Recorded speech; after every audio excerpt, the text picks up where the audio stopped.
How the world would be changed by a zombie apocalypse is a concept often explored in video games. This is because the premise lends itself well to many game genres, including survival horror, role-playing, action-adventure, and most of all shooter games. Valve's Left 4 Dead is a defining example of a zombie first-person shooter game. The reception was highly positive because of its incredible co-op experience, and it received many Best Multiplayer Game of the Year awards in 2008. The reason the game was so successful in adapting the undead concept was that it stayed faithful to the themes presented in zombie films that came before it. It also had a simple premise that was accessible to players, which gave it a high replay value. So let's take a look at how Left 4 Dead is a video game that depicts the perfect Hollywood zombie movie, but beware of minor spoilers for the game from here on out.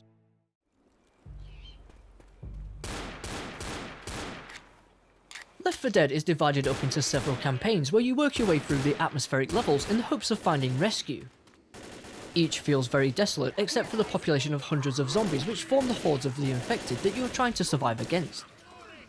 You explore various locations which are often featured in zombie films that range from urban environments to places in the countryside.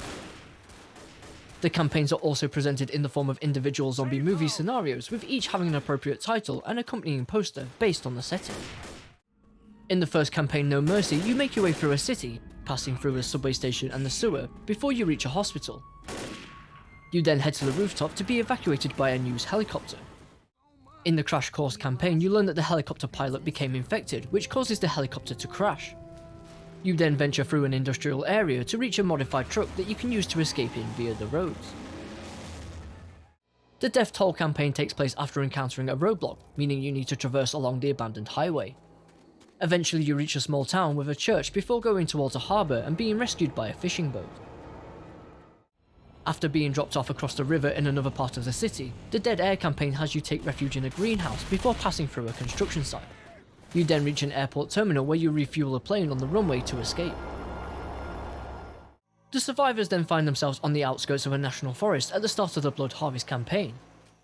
Here you have to fight through the wilderness and across several acres of agricultural farmland, before being rescued by a military truck one final time. While there is an overarching storyline between these different campaigns, it's deliberately made to be ambiguous so that each is a self-contained story. This means they can be experienced in any order and it won't cause the story to seem out of place. This has the advantage of making it a lot easier to organise 4-person cooperative gameplay by enabling players to drop into any of the campaigns at random.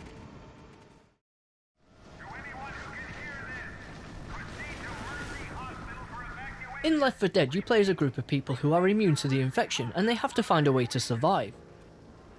This is a simple plot that is featured in almost all zombie media, and you ultimately get to know more about the 4 survivors while playing the game. Each of the playable characters has a contrasting but incredibly charismatic personality which keeps the game entertaining. I drove for Hirsch once until some guy laughed at my little brown shorts and I beat him to death. As Left 4 Dead is designed to be played multiple times, one of the considerations made was to include a lot of variety in their dialogue lines, even if they have the same meaning, so that it doesn't become repetitive. I can't get over how fast they all are. It's not even fair. I'm calling zombie bull on that, you know? They're not allowed to be so fast. Their comments are also useful. For example, they yell out when they are reloading their weapons, and will even point out valuable items in the game that you may have walked past. A lot of their dialogue is also light-hearted despite their surroundings, and most of their humour will be enjoyed by the player. Hey, watch out for that goddamn steam pipe. Man, I love steam. Yeah, steam's alright, I guess. While the game is better enjoyed with real people, the AI survivors are dependable. They will hand back and avoid your line of fire so that you don't accidentally shoot them instead of the zombies, or at least they do most of the time. They will even give you items and heal you if your health gets too low, even if theirs is just as bad. These survivors are what add a unique character to the game, and most people will likely recognise several influences from various characters that are in zombie films.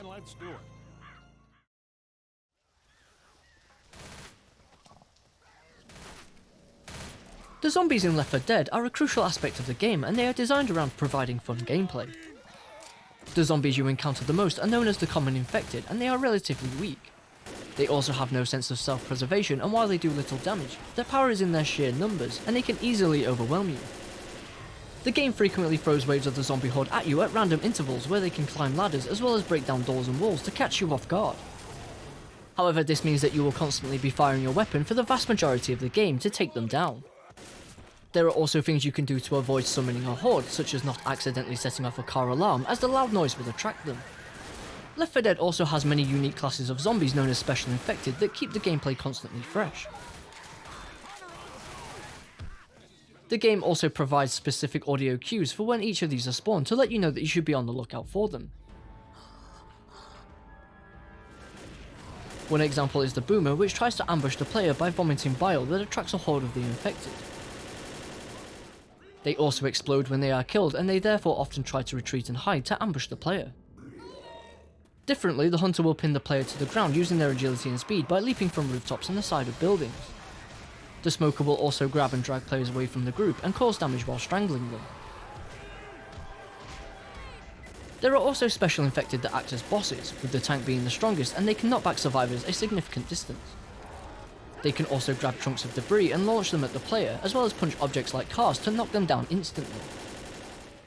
The Witch also serves as a boss in the game, but they are initially passive to the player. However, if the player gets too close to them with gunfire or their flashlight, they will become startled and can down a player in a single hit. The way these different types of zombies are implemented into Left 4 Dead creates an endless supply of enemies to kill, making the game relaxing to play. The special classes of zombies also provide varied gameplay that at times can be a challenge, especially on the higher difficulties.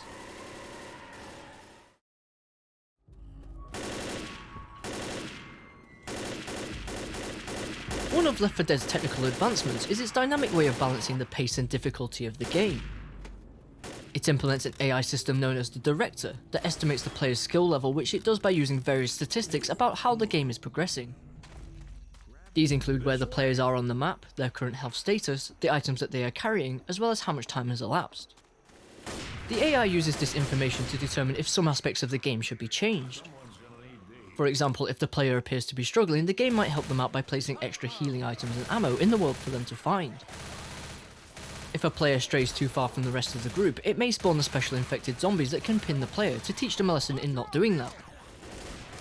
The Director also controls the spawning of zombies and may send a horde of the infected after the player if they are spending too much time in one location. It also determines when and where to spawn the boss enemies, and it may even decide to be unkind to the survivors. For instance, it might place a witch directly in the main path so that you have no option but to attack and defeat them. The benefit of this procedural narrative is that the levels constantly change between playthroughs. Areas that you can simply walk through unhindered on one occasion may be where all the survivors are killed on another. The result is that no two playthroughs of the same maps are alike, and it provides a unique gameplay experience every time.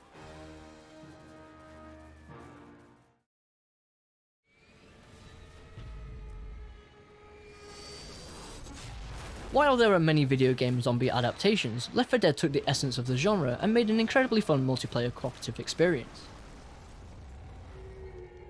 Innovations with the game's procedural narrative ensure the game is replayable, while the survivor characters provide hours of endless entertainment. In the end, Left 4 Dead is therefore highly successful in honouring the various acclaimed zombie films that influenced and inspired the game.